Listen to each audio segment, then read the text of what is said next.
A woman who says her son was effectively given a life sentence for stealing a mobile phone is calling on the UK government to change the rules. Shirley Debono's son, Sean, was jailed for 2 years, 9 months, but ended up serving 3 times that because he was given an imprisonment for public protection sentence, which have since been scrapped. She's been speaking to our Home Affairs correspondent, Jenny Rees. In November 2005, 18-year-old Sean Lloyd drunkenly pushed someone to the ground and stole their mobile phone and wallet. He was jailed for 2 years and 9 months. What he didn't know at the time was that he'd been given an imprisonment for public protection sentence.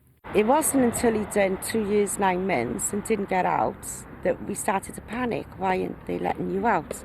But I learned that Sean was sentenced to a life sentence through the back door. And that was the start of my journey campaigning to get Sean out. The sentences were introduced in 2005 and designed for violent and sexual offenders who posed a risk to society. They were scrapped in 2012 for being unlawful, but a third of all IPP sentences were given out for less serious offences, and offenders remain on licence for life. It pushed Sean to the brink of suicide. And the reason he didn't was because he knew I was out there campaigning for him, and he stopped.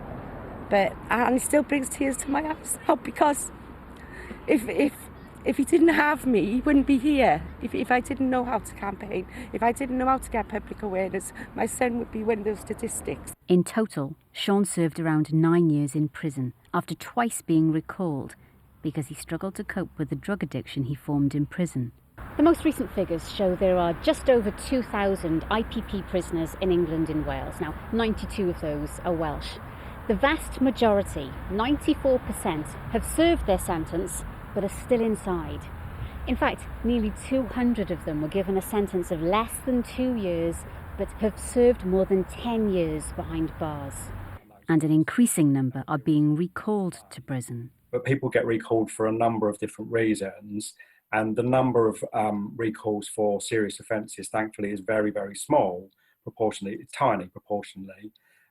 People get recalled for a wide range of things, some of them serious, some of them very, very, comparatively very trivial. Among those highlighting the flaws in these sentences and calling for reform are 2 former Justice Secretaries, the former chair of the Parole Board, the Chief Inspector of Prisons, and even the Home Secretary who brought these sentences in. Change has got to happen, to make us all feel safe, to make all the public feel safe, is they have to re-sentence every single IPP prisoner. So those that committed the far more serious crimes can be re-sentenced, and if they're never getting out, they're going to know they're never getting out. And then the people like Sean that committed the far less serious crimes, that should not have got the IPP sentence, can be released on a 2-year licence. Sean was released in December last year, but the family know he still has a long journey ahead of him. Jenny Rees there.